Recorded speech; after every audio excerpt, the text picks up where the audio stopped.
Elementos más que contundentes para presumir que ha sido semiplenamente probado que ha sido la autora de este crimen.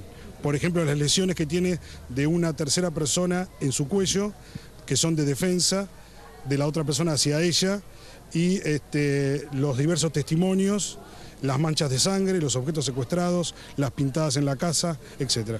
La autopsia ya fue realizada ayer a la noche, a última hora de la noche.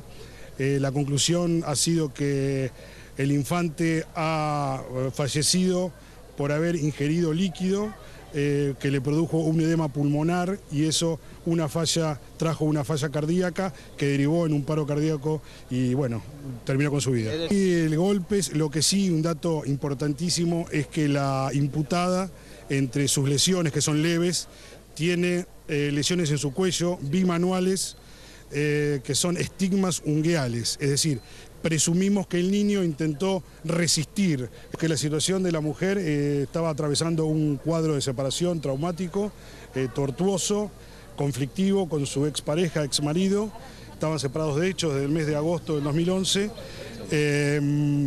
y no sabemos a ciencia cierta qué es lo que motivó esta matanza. Ha tenido ella una internación psiquiátrica en una clínica de Quilmes durante 40 días entre los meses de noviembre y diciembre del año pasado. Despertar declaración va a ser indagada por mí, en principio en esta sede fiscal, para lo cual en las próximas horas será conducida ante mi presencia. Confirmar que hay una denuncia penal con fecha de fines de febrero de este año. El contenido de la denuncia es que el padre denuncia que la mujer quiso aparentemente atentar contra la vida de sus hijos, suministrándole pastillas para dormir, poniendo una soga en una parte de la casa como para ahorcarlos, en fin. Bueno, hay antecedentes importantes que menciona el fiscal. ¿Los repasamos, Pablo? Sí, había antecedentes, había denuncias previas del padre. El padre es un contador Vázquez, Carlos Vázquez, es contador de una empresa de Covelia. Contador de una empresa muy importante. Había recolectora de residuos.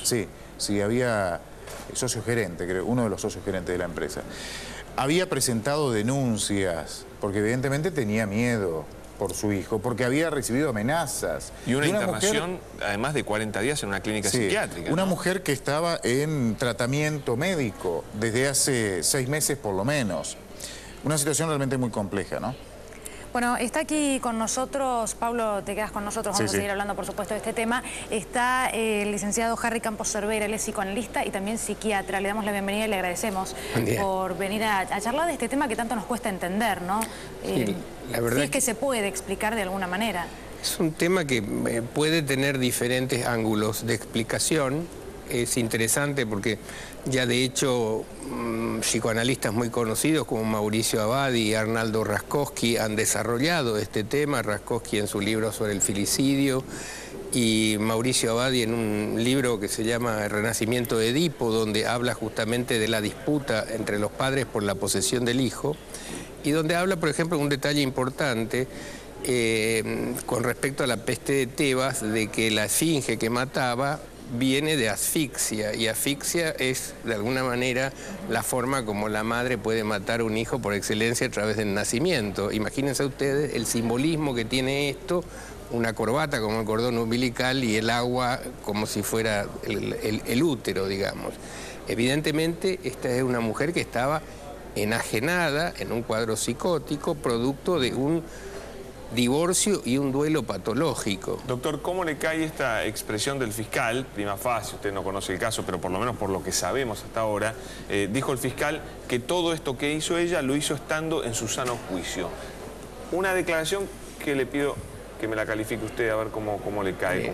A mí me parece una situación bastante difícil de sostener en función de que existe antecedentes de un trastorno psiquiátrico, antecedentes de internación, hechos de violencia con respecto a los hijos, y una persona que aparentemente estaba con todos estos trastornos manejando por sí misma psicofármacos, que muchos de ellos pueden de alguna manera facilitar este tipo de reacciones impulsivas. A potenciarlos en un ataque psicótico. Por ejemplo, los llamados ansiolíticos, ¿qué función cumplen? Los ansiolíticos inhiben de alguna manera la corteza. La corteza es donde nosotros tenemos nuestra cognición y nuestra inhibición.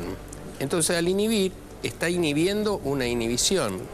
Imagínense lo más parecido a esto. O sea, ¿sacan la represión? Sacan la represión, es decir, es un cuadro muy semejante porque produce el mismo efecto en la corteza que el alcohol. Entonces, uno toma un tranquilizante. El propio tranquilizante va haciendo que uno sienta que necesita tomar más porque a veces se olvida o porque piensa que está más excedido y va empezando a tomar en un círculo enorme. Llega un momento en donde todo lo que es los criterios de inhibición normal que nosotros tenemos, producto de la cultura, quedan abolidos. Entonces, es muy importante destacar el uso bien acotado que tienen que tener los ansiolíticos, porque esto no se deben usar en los adictos, no se debe usar en personas con impulso exacerbado, porque justamente lo que hacemos es desinhibirlos. ¿Y cuál sería el límite? Yo ayer escuchaba al respecto de esta mujer estando internada, con un tratamiento psiquiátrico, con medicación y con una denuncia hecha, ¿no? Por la cual se podría haber hecho algo para salvar o para evitar que esto pasara con este chiquito. Pero uno sabe que no todas las personas que están en tratamiento psiquiátrico derivan en un asesinato, ¿no? ¿Dónde es que uno tiene que comenzar a preocuparse o, bueno, tomar cartas en el asunto, ¿no? ¿Cuál es el punto peligroso? ¿Cómo darse cuenta con una persona con estas características? Bueno, acá tenemos factores confluyentes. Uno, le digo, el psicofármaco, otro, la situación patológica del duelo y otro que aparentemente esta mujer no tenía una contención social, estaba sola en la casa. ¿Es extranjera? ¿Eso puede tener importancia? Yo creo que poca. No digo en el sentido de por ahí no tener sus en el raíces, sentido no tener raíces, familia. pero los psiquiatras muchas veces estamos limitados porque hoy en día con la ley de salud mental uno no puede internar compulsivamente a un paciente, la figura de peligro para sí y para terceros quedó un poco desdibujada. Entonces se va haciendo difícil para el psiquiatra, sobre todo en un paciente que no tiene toda la contención y el grupo familiar, tomar una decisión de internación porque primero hay que comunicar al juzgado, tomar ciertos recaudos para esto y a veces va produciendo una postergación. Doctor, una pregunta muy cortita. Sí.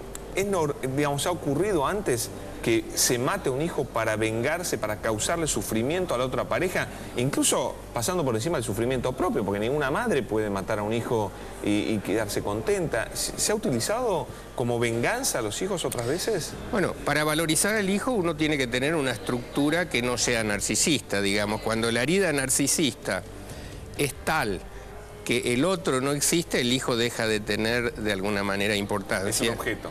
Es un objeto. Entonces, no son tan frecuentes los crímenes, pero sí los existen. Pero un elemento muy claro es que todos nosotros conocemos parejas que se divorcian y los hijos son botines y uno está mirando qué ocurre con este padre, qué ocurre con él. Siguen vivos, se usan, pero son vivos. Sí, pero ¿no? También hay que considerar a veces que se producen traumas psíquicos que son, no le digo la muerte, pero a veces difíciles de superar. Licenciado, muchísimas gracias por haber estado aquí con nosotros. Por favor, es un gusto siempre.